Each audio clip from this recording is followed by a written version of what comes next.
曲がらないクラブとか、めちゃくちゃ飛ぶボールがいっぱいあって驚いたのだ。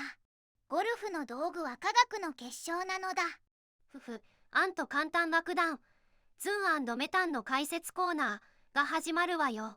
ズンだもん。実はスポーツを科学的に探求する流れは、ゴルフから始まったって知ってたかしら？なんと、そうなのだ。今日はゴルフとその発祥の地であるスコットランドの歴史について読み解いていくわ。ゴルフとスコットランドなのだ。どんな関係があるのか楽しみなのだ。実はね、演奏しているアントさんが吹いているあの笛もスコットランド製なのよ。だから今回はイギリスの地域差、特にスコットランドに注目するわ。スコットランドの人はイングランドと一括りにされるのをすごく嫌がるの。京都の人が清水寺を日本の美じゃなくて京都の美って考えるのと同じ感覚ね。なるほどなのだ。なんだかプライドが高そうなのだ。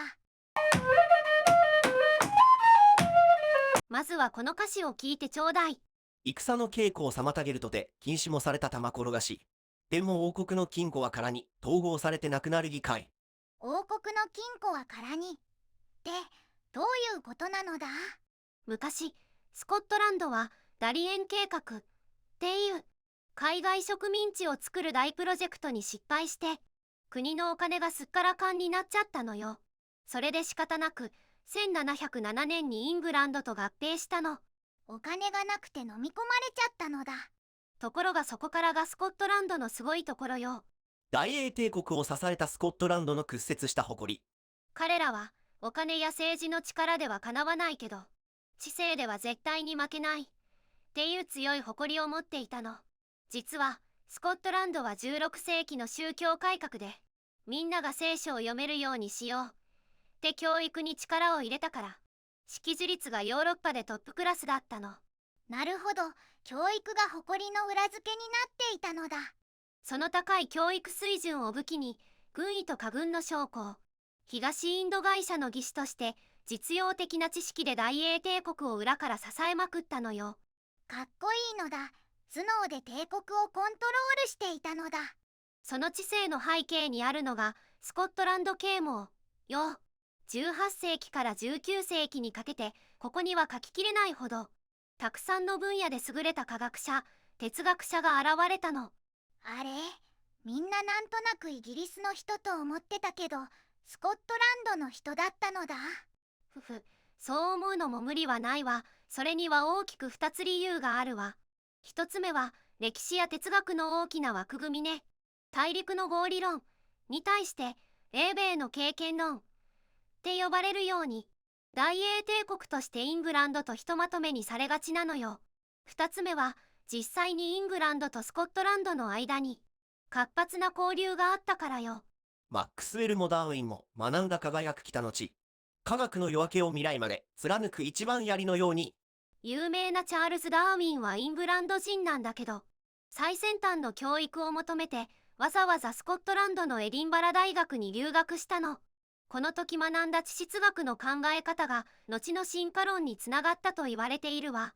スコットランドの大学はすごかったのだ。18世紀19世紀、スコットランド啓蒙は世界の科学の最先端。この時代に経験論をリードし世界の科学を引っ張っていたのは間違いなくスコットランドだったの。だからこそスコットランドの人たちはイングランドへの強い対抗心もあってこの時代の活躍をめちゃくちゃ誇りに思っているのよ。なんだか今も日本の首都は京都だと言ってる京都の人みたいなのだ。スコットランド啓蒙の精神はスポーツにも現れているの。それがゴルフよ。ゴルフがスポーツ科学の先駆けとなったのはスコットランド啓蒙の影響。高く完璧なはずの絶対の数式が現実のカオスの前に崩れ去った。だがここからが真の探求者たちの真骨頂。彼らは机上の空論を捨て世界の断りを暴く観察と実験の目を開眼させたのよ。またメタンの中二病妄想が爆発してるのだ。数式が崩れ去ったって要するにどういうことなのだ？古本、この歌詞を聞いてちょうだい。息子の打った打球が砕く、父の作った飛距離の数式。でも事実から目をそらさずに試行錯誤でさらなる高み。ここでピーター・ガスリー・テイトっていう物理学者の登場よ。お父さんのピーターは物理学の計算でゴルフボールの理論上の最大飛距離を導き出したの。でも息子のフレディ・テイトが実際にボールを打ってお父さんの計算をはるかに超える距離を飛ばしちゃったのよ。理論を気合で超えちゃったのだ。ここで計算間違いだったで終わらないのが、さっき言ったスコットランド啓蒙の観察と実験の精神よ。事実から目をそらさずになぜ計算より飛んだのかを探求し続けたの。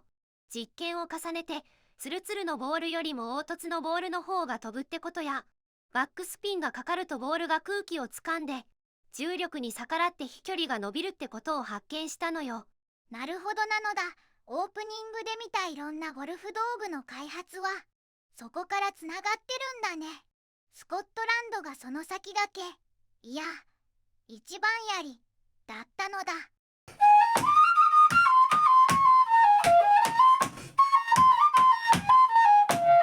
今日のまとめなのだ。